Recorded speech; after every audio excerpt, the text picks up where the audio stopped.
Bismillahirrahmanirrahim. Assalamualaikum warahmatullahi wabarakatuh. Kembali lagi bersama kami dalam program acara Indahnya Islam. Baiklah, kita masih bersama narasumber kita, Ustadz Fakhruddin Lamuddin LCMA. Tadi beliau sudah memberikan sedikit pengetahuan mengenai kedekatan umat muslim terhadap Al-Quran. Ini sebagai pelajaran penting bagi kita sebagai umat muslim, karena dimanapun kita berada, kita harus tetap membaca Al-Quran dan mengingat Al-Quran, karena sungguhnya Al-Quran ini sebagai syafaat bagi kita ketika nanti di hari kiamat. Masya Allah. Mungkin kita akan bertanya lagi kepada Ustadz kita, Ustadz Fakhruddin, mengenai bentuk-bentuk manusia yang meninggalkan Al-Quran seperti apa sih, Ustadz? Ya, baik.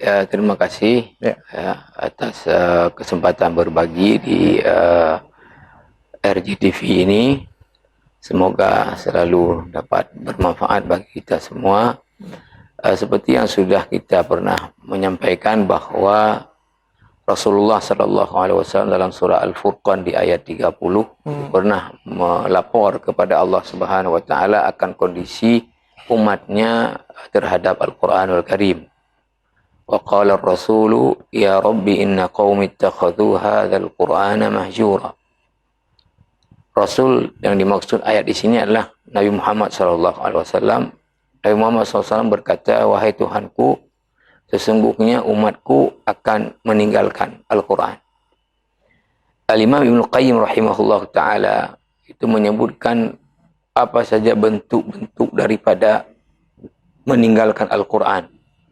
Maka kata beliau, hijrul Quran anwa'. Bentuk meninggalkan Al-Quran ini beragam. Di antaranya kata beliau adalah hijru tilawatihi, meninggalkan membaca Al-Quran. Ini sekarang kalau kita ya semacam melihat ke umat Islam misalnya ya, kalau kita klasifikasi ya umat Islam yang ada baca Quran hari-hari yang tidak baca Quran itu akan banyak mana? Ya, saya pikir pasti sangat banyak yang tidak baca Quran. Ya sekalipun sekarang ini misalnya sudah ada gerakan semacam tahfidzul Quran dan macam-macam, tapi tetap saja artinya jumlah orang yang tidak membaca Al-Quran dari umat Islam ini tentu jauh lebih besar daripada yang membacanya. Dan apalagi kalau kita membandingkan misalnya umat Islam yang hari-hari baca Quran, hari-hari baca WhatsApp, hari-hari baca Facebook, hari-hari baca berita di medsos. Itu berbanding dengan kuantitas dia membaca Al-Quran tentu sangat jauh. Ya mungkin Al-Quran hampir tidak dibaca, tapi yang berita tadi hampir selalu dibaca. Nah, artinya lebih mengutamakan membaca yang lain daripada membaca Al-Quran. Nah, ini menjadi realita daripada umat ini. Padahal seperti yang kita tahu, tidak ada bacaan apapun ya di dunia ini yang membaca per hurufnya menjadi ibadah, itu enggak ada. Hanya Al-Quran. Hanya Al-Quran. Jadi kalau kita membaca hadis, ya, kita membaca tafsir, kita membaca kitab fikih, kita membaca kitab yang lain ya, untuk ilmu-ilmu agama, itu dianggap ibadah dalam bentuk umum, tapi bukan per huruf. Jadi satu-satunya yang per huruf adalah ibadah, itu adalah Al-Quran. Seperti Rasulullah bersabda dalam hadis sahih, man qara'a harfan min kitabillah falahul hasanah wal hasanatu bi'asyri amthaliha. La aqulu alif lam min harf, walakin alif harf lam harf mim harf. Siapa yang baca satu saja huruf daripada Al-Quran, maka baginya satu kebaikan dilipat 10. Alif lam mim tidak dihitung satu huruf, tapi dihitung 3 huruf. Maka dalam definisi Al-Quran dibuat oleh para ulama di kitab-kitab ulumul Quran misalnya, apa itu Al-Quran? Al-Quran adalah kalamullah, kalam Allah, al-munazzal yang diturunkan ala Muhammadin SAW, kepada Nabi Muhammad SAW, biwasatati Jibril, melalui perantara malaikat Jibril, al-muta'abbad bitilawatihi, yang membacanya adalah ibadah. Jadi berapa banyak ya umat Islam yang baca Quran, berapa yang tidak baca Quran. Ini satu bentuk daripada meninggalkan Al-Quran, meninggalkan membaca Al-Quran. Yang kedua adalah hijru sima'ihi wal isra ilaihi, meninggalkan mendengarkan Al-Quran. Ini juga kalau kita mengklasifikasi umat Islam yang mendengarkan lagu-lagu, yang mendengarkan berita-berita di media, dengan dia mendengar Quran itu pasti juga sangat-sangat lebih banyak orang yang mendengarkan lagu-lagu, mendengarkan berita-berita berbanding mendengarkan Al-Quranul Karim. Ya. Nah, kemudian juga ini yang lebih banyak lagi dari umat Islam ini, kata Imam Ibnu Qayyim, adalah yang ketiganya adalah hijrul amali bihi wa in qara'ahu wa amana bihi, meninggalkan mengamalkan Al-Quran sekalipun membaca dan mengimaninya. Nah, ini yang paling juga luar biasa adalah apa? Meninggalkan mengamalkan Al-Quran. Walaupun membaca Al-Quran, mengimani Quran pedoman hidup. Tapi Al-Quran suruh A, yang dia buat adalah B. Seperti saya sebut contoh paling sederhana sekali. Di surat Al-Hujurat di ayat 10. Allah memberikan ciri orang yang beriman ini adalah innamal mu'minuna ikhwatun. Orang beriman ini mesti cirinya bersaudara. Bersaudara. Maka apapun yang dapat menyebabkan persaudaraan itu kemudian rusak, maka itu menjadi perkara yang diharamkan di dalam agama. Maka disebutkan di ayat 11-nya, tidak boleh mengolok-olok orang, tidak boleh menghina orang, memanggil orang dengan lakon-lakon yang buruk, tidak boleh kemudian buruk sangka kepada orang baik, tidak boleh mencari-cari aib orang lain, tidak boleh berghibah dan sebagainya. Pokoknya apapun perkara yang bisa merusak daripada ukhuwah ini adalah perkara yang diharamkan. Tapi kita sebut hari ini umat Islam seperti apa? Sesama Muslim berperang. Ya, seperti tadi di Yaman, di Afghanistan, di Suria, di Irak, di Libya, sehingga hancur umat Islam ini luar biasa. Ini karena kita ya tidak mengamalkan perintah-perintah yang ada dalam Al-Quran.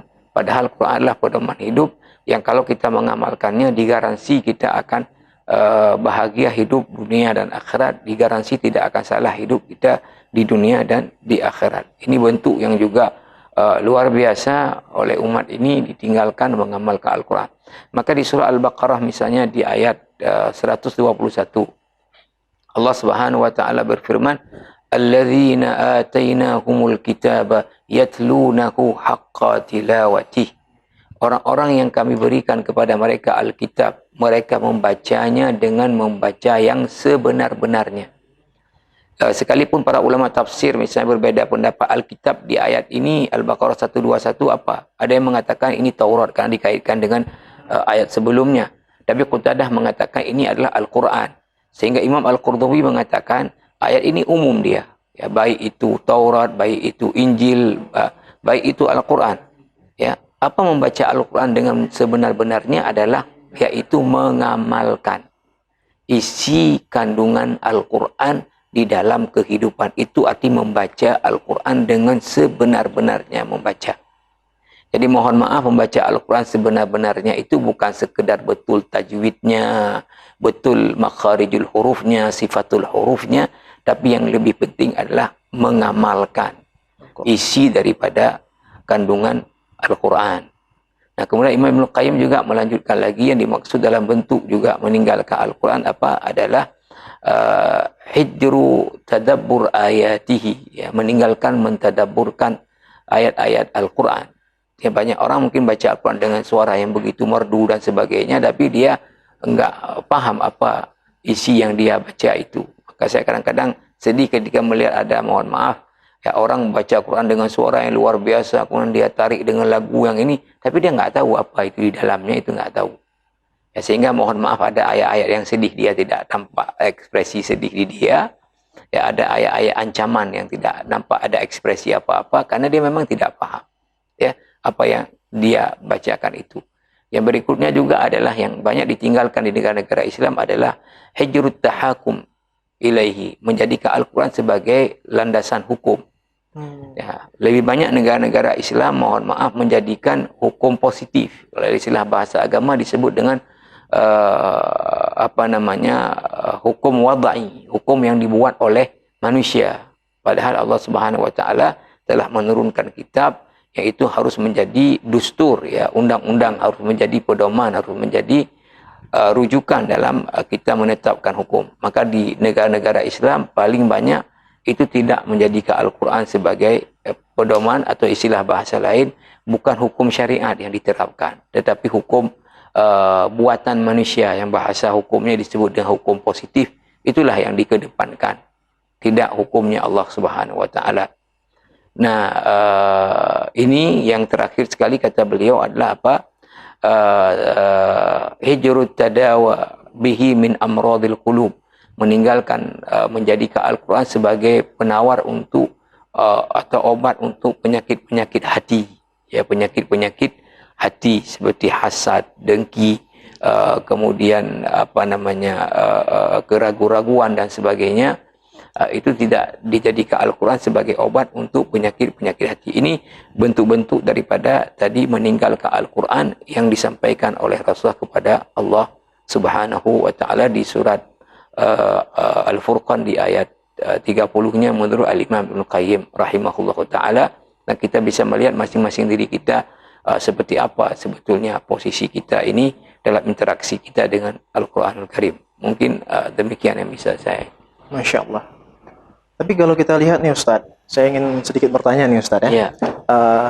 Tadi seperti Ustadz bilang bahwa dari segi kuantitas di dunia, bahwa sebagian besarnya umat muslim ada 2 miliar Ustadz ya.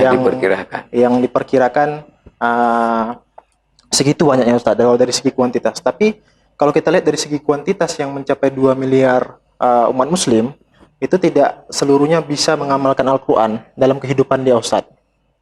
Mungkin seperti itu Ustadz ya. Mungkin apakah ada pengaruh nih Ustadz di era sekarang nih dengan modernisasi yang begitu perkembangannya begitu cepat nih Ustadz, dengan teknologi atau apa gitu. Bahkan sekarang pun dari media saja sudah bisa diakses nih Ustadz untuk membaca Al-Quran yang kita kenal seperti Al-Quran digital mungkin Ustadz ya.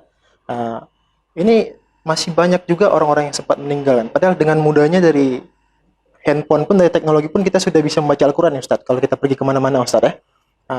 Ini sebenarnya kesalahannya ada pada siapa nih Ustadz? Sebagai pelajaran penting bagi setiap umat manusia nih Ustadz.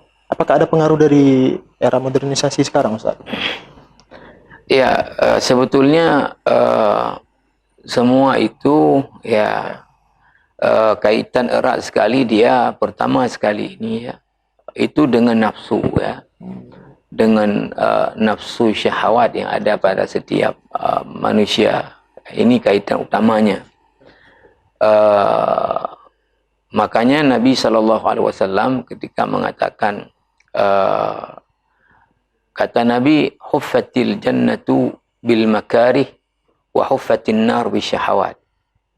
Surga itu dipagari dia dengan al-makarih. Makarih jamak daripada makrah, sesuatu yang tidak disukai oleh nafsu ya. Jadi surga ini dipagari oleh hal-hal secara nafsu tidak suka.